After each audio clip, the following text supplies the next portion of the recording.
আজকে আমি পায়ে হেঁটে ফুড ডেলিভারি করতে বেরিয়েছিলাম। দুপুরবেলায় ফুড ডেলিভারি করতে যখন বেরিয়েছিলাম, তখন হঠাৎ আমার কাছে একটা অর্ডার এলো, 1 কিলোমিটার দূরে এটা ডেলিভারি দিতে হবে।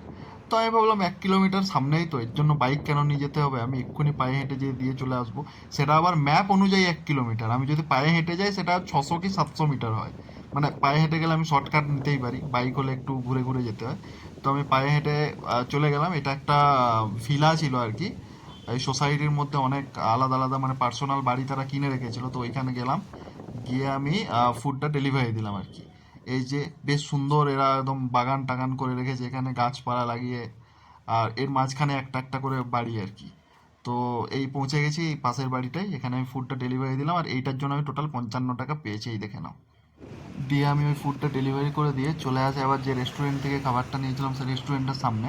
আসার সময় দেখো কোন লেভেলের মেঘ করেছে। আর সাইড দিয়ে এটা হচ্ছে ন্যাশনাল হাইওয়ে 44।